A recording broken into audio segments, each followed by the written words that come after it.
of Royals. Would the staff at of Royals please introduce themselves?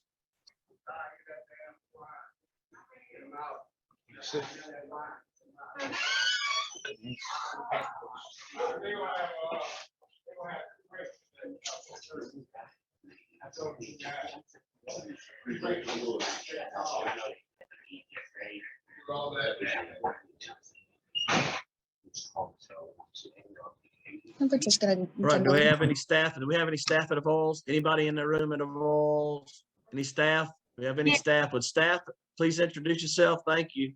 Good morning, Westley Simmons.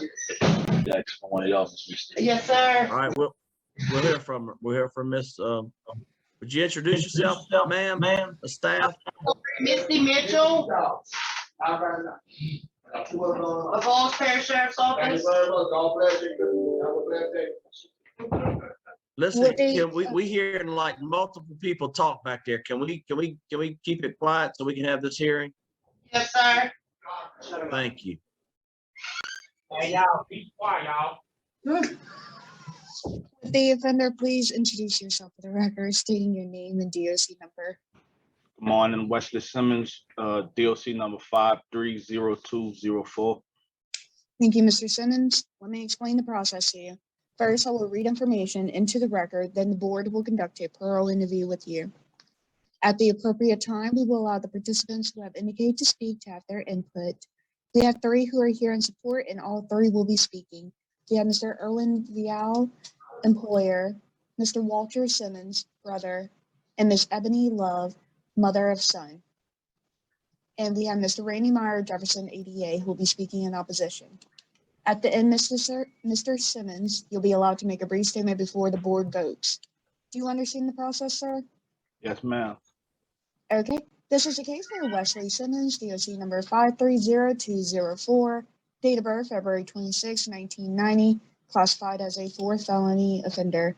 Offenses: contraband, possession schedule 2, habitual offender, possession of firearm by convicted felon, possession schedule 1, possession of schedule 2, distribution, possession, lead drug without a prescription. Sentencing dates are January 4th, 2018 and June 4th, 2021. Sentenced to a total of 15 years. Parole date February 13, 2020. Good time, not eligible. Full term November 14, 2029. Is this information correct, sir? Yes, ma'am. Thank you, Ms. Pearl. Good morning. Good morning. My name is Pearl Wise. I was assigned your case, so I'll be interviewing you first. How's it going? How you doing, ma'am? I'm doing good. How you? I'm okay. Are you okay? Everybody. This is your birthday month, right? The 26th. Happy early birthday to you. Thank you. Call out for the record how long you've served on this 15-year sentence. I've been in jail maybe like 7.5 years. 7.5 years. And how old are you today? 31. You're 31. Yes, ma'am. I'm just going to be upfront with you. It's disturbing to me that you've had 2 arrests, 2 new arrests in this last 7.5 years. Is that correct? Yes, ma'am. Well, what's up? What's going on? Being placed back into the environment I shouldn't indulge. Mm-hmm. Just being entrapped in the mind, like just being like taken away from what I had in store or what I was grinding for. Like just being taken away from me, like I lost it. I want to debate with you about being taken away. I mean, you deliberately had the contraband. I mean, you had it. Yes, ma'am. You had it. Own that. Yes, ma'am. I don't care what environment you in. You own that. What are the pending charges? The new arrest of August the 23rd or 21. What are those charges? It was reciting a ride, which I spoke up as a dome rep, and I was like the one the guy didn't forget. And Walton Baz was supposed to be here to speak up for me, but I got transferred here last week. Okay. Okay. So, but you still going to court on that one? Yes, ma'am. Okay, we don't understand. We don't know what's going on with that. I do want you to know, you do have law enforcement opposition to your early release. You lost 120 days of good time and you've earned 120 days. So tell me what programs have you taken? On the programs I taken was reentry at Franklin Parish. That's why I Okay. earned up 120 days. And I also took parenting, but I never received the good time for it in LaSalle. And I want to say 2016. Okay. Other than that, I was in work release for 2 years. Okay. How did work release go? I was I actually was going home from work release until I was flattened out by DOC as a habitual offender. And from there, that's when I got transferred to Tensol. Oh, okay. Up Okay. until that point, I haven't had like any disciplinary in maybe like 3.5 years until I got there. And then you didn't take that very well. No, ma'am. You didn't take it very well. Because then that's when you got the defiance and the aggravated disobedience and all that going on. Had to be mechanically restrained, what the record said. That was the first time I went to work release in, I want to say Richwood. I was at the chicken plant and I was buckling my belt getting off the bus, and the deputy had told me to get myself together, and I was like, I'm putting my shirt in my pants now. And I guess we both wasn't in a good mood. And from there it just started a brief argument. And from there they just put me back on the bus and sent me back to the jail. But that Okay. was, And then you got put in another work release. You were given another opportunity. yes, ma'am. You were given another opportunity. So on the street, were you a drug dealer? Yes, ma'am. Also abusing it. Because that's where all the weapons came from. Huh?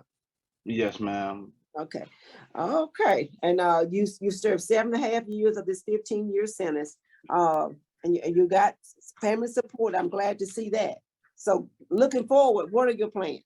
What do you want to be when you grow up?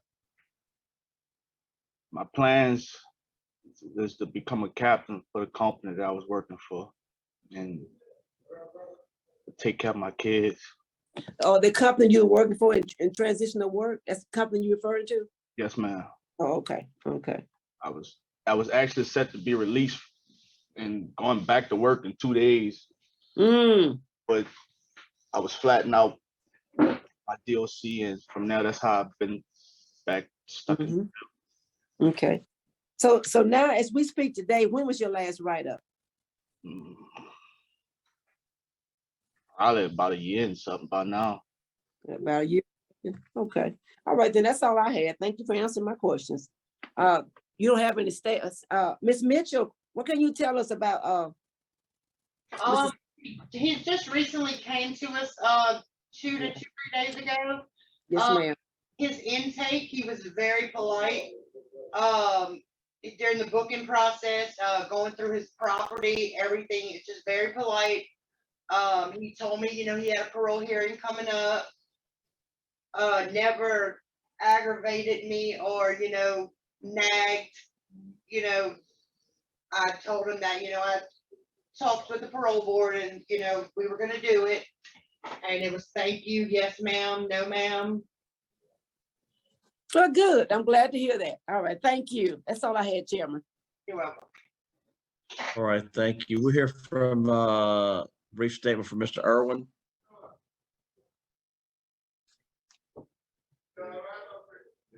Yeah, can you hear me? Yeah, we can. Go ahead and make it. All right, yeah, I'm Irwin Vial, captain for Plimsoll Marine. Wesley worked for me for about 18 months.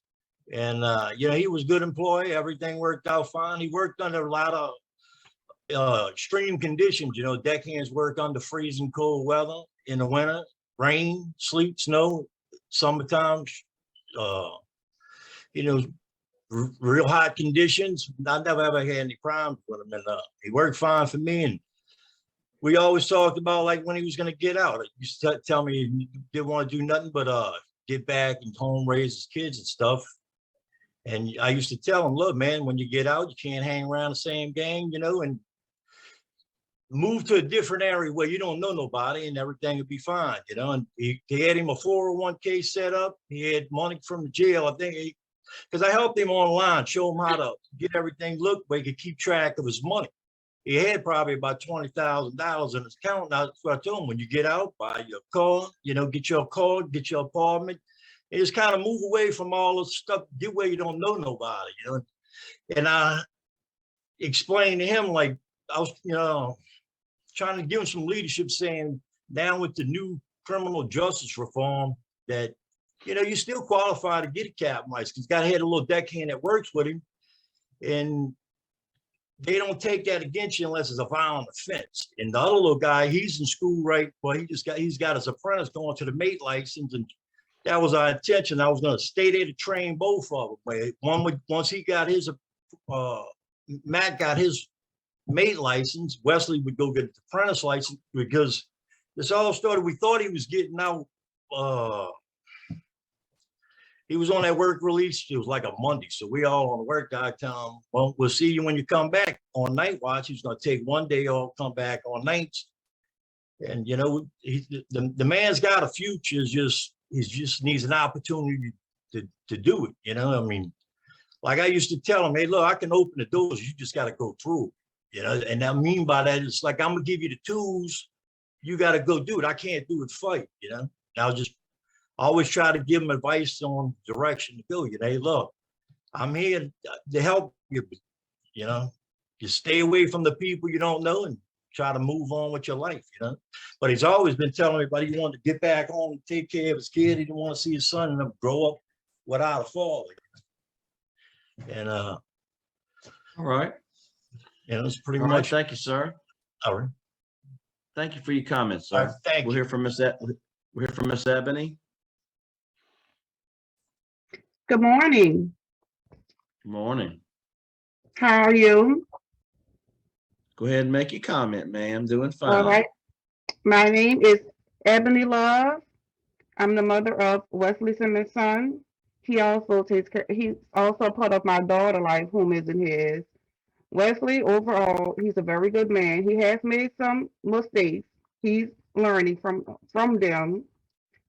His son hasn't saw him in 7 years. His son really needs him to be a part of his life to grow. I think he can change. He can change, long as he has the positive influences in his life, people keeping him aboard and on that positive track to be there, to want better, to do better, to become a better man. And I really have hope that he can do it. All right. Thank you, ma'am. Now we'll hear from Mr. Walter.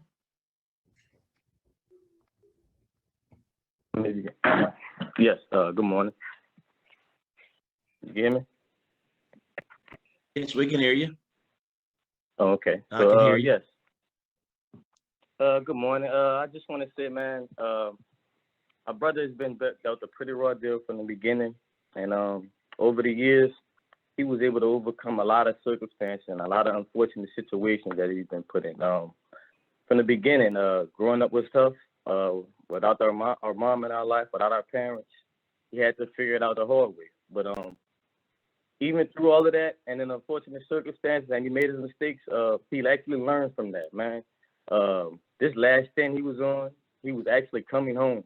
He had finally found a job that he likes, something that has redirected his focus. He was fully focused on that, becoming that captain, and dedicated to it. So the next thing you know, it was just taken away from him. He was like 2 days away from coming home.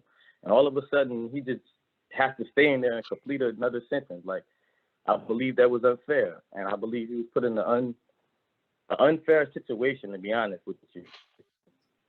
To be thrown back into there, and as far as to speak on the charges that he occurred, to be thrown back into that environment after you were told you were coming home and you have a nice job waiting on you, your son waiting on you, your family waiting on you, and to be thrown back into that environment, people maybe have pushed his buttons in there, and it's unfortunate sometimes that you can't control your emotions, and but I believe my brother's learned, man, and I don't believe, I know he's learned, I know he's made it to the point to where that whatever he was going through in the beginning part of his life, it's over.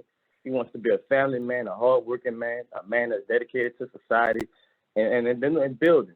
So I just hope that you guys consider that and give him a chance. All right, thank you, sir. Thank you for your comments. Now we'll hear from Mr. Randy Meyer. Good morning, Randy Meyer, Assistant DA, Jefferson Parish. We are very strongly opposed to Mr. Simmons' request for parole. The only unfair situation in Mr. Simmons' life is that he likes to use weapons and commit crimes. Looking at his arrest record, his first charge was second-degree murder, which he pled to aggravated assault of a police officer. 6 of the 9 arrests that he's had have involved weapons. And he hadn't learned. June of 20, he gets write-ups and then gets charged with having a couple of shanks and 23 ecstasy pills while in prison. Clearly, he's not learning what he needs to do to take care of himself. He's not learning what he needs and appreciating the tools that he got. Mr. Vial sounds like a great man. I hope he eventually gets to work for him. And he needs to listen to people like him, like Mr. Vial, to straighten his life out and to have a chance to remain free and not commit crimes. But, he can't even get away from weapons while he's in jail. I think he's a danger to society at this point. I think he needs more programs. He's only had 100 hours. He hadn't taken anything else. So he said a parenting class was the only thing he took that he doesn't have a certificate for, apparently. So for all those reasons, we are strongly opposed to his request. All right, thank you, sir. All right, Mr. Simmons, would you like to make a statement on your behalf? Yes, sir. I want to say that I acknowledge and I accept accountability for the lives that I once destroyed, also my very own. I immensely evaluated my behavior and my way of thinking. I discovered the patterns that was destroying my chances to change my life. I was once living in a fantasy world where I thought I was bulletproof. In fact, my actions entail incredible risk to the public. I once habitually practiced poor life management skills and come to realization I was only playing with fire. I have created quality skills of life and understanding and controlling the causes and effects of my actions. I had to learn why I done what I used to do and why I didn't do what I was needed. I needed exactly what I had gotten, and that was the opportunity to get a legitimate income, a way where I didn't have to deal with drugs, a way where I could get forward past the city, past New Orleans, and like the places that I done been didn't provide opportunity for as like good time classes. I filed several times to try to get into classes, and they never had called my name. Some places I've been even said that you don't even have to write up, like you don't even have to do the request form for them and they will come or whatever. But I've been desperately for guidance and knowledge of living a normal life. And when it comes to seed, no one has never taught me.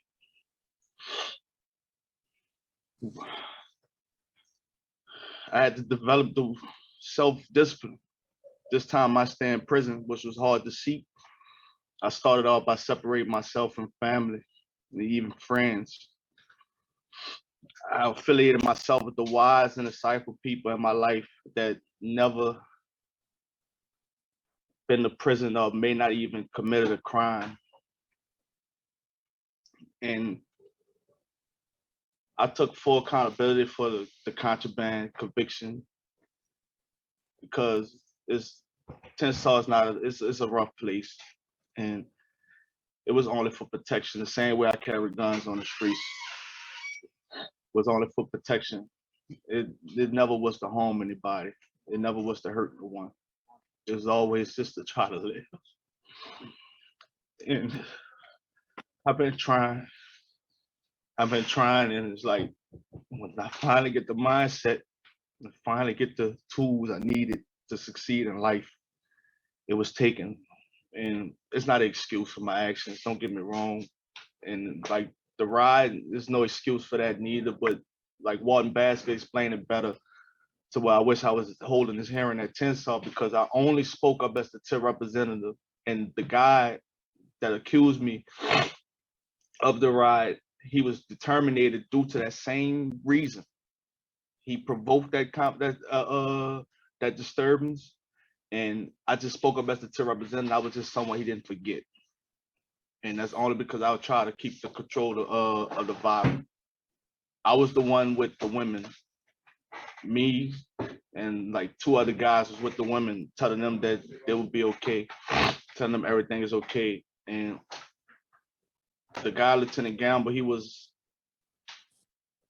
abusing his authority, and I respect authority, you know, and I also know I have rights too.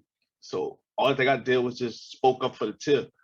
I didn't know it was gonna cause for me to be in a situation where I'll be rebooked, or even not even been to court in like 7 months for it. And I filed several motions for the result of detainer before I even get to this point. And it's still no excuse. I like one of the deputies told me, she said that you shouldn't have said nothing. She said you shouldn't even said nothing. And I'm like, I just couldn't help it, because like the other guy, they're not good with their words. And they don't even know how to compose themselves like in situations like that. So only thing I did was like made them chill. I just made them stop. That's all. And I actually was the one that stopped the ride to say that I got accused of a ride. And it's like, it never was like, I don't believe it never was a situation where those dudes even caused a threat like to the deputy. I just spoke up as a TIR representative because that was my job. And Walton Basket explained that best. Like, I really wish that he was here, like, cause I'm in a terrible situation where it's like, it's showing like I'm not changing. It's like I'm constantly repeating. Right. Like trouble when Yes. I'm not, Yes, I sir. only did what was right. I only did what I thought my heart was right. That's it. Like, I didn't expect it to be that way. And I didn't expect All right. for me to All be right. in a situation. And All right, thank you, Mr. Simmons. Sure. Thank you. Thank you. Thank you for your comment. yes, Thank you for your comment. Panel prepared to vote? Yes. Why? Mr. Simmons, when I read your case last night, and I reviewed your case last night, I'll just say this, I'm feeling hopeful. There are a lot of, I'm hopeful about your future. It's really what I'm looking at, and the opportunity. And it's often been said that we do get to a sweet spot in life, and we need to try to take advantage of the sweet spot. And I think that's where you are. So I'm gonna take a chance on you. My vote is to grant you to the detainer.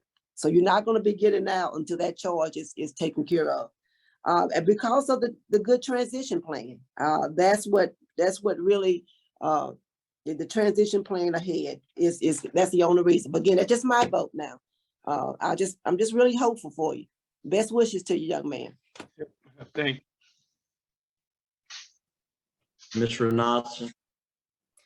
Mr. Simmons, I heard everything you said, and I think you're going to have the opportunity to tell your story about what happened on that tier when you take care of those charges. That's not why we're here today. The concerns I have, or you're where you're at for things you did, and I don't think you've quite acknowledged that altogether. I was real impressed with the support by Mr. Vial, and you have some good prospects there. But today I'm not ready. I'm concerned about the serious criminal history, the firearms charges, and the serious charges you had while you're in prison. So my vote today is to deny your parole. Once you dispose of those charges that are pending with the riot, right back when you're eligible to do so. Good luck. you. All right, you have one vote to grant and one vote to deny. I'm also going to vote to deny for the same reasons as stated. Keep working hard and try to see if you can get those charges taken care of. 2 votes to deny, 1 to grant. Today your parole's been denied, and we'll adjourn at 10:58 at a vote.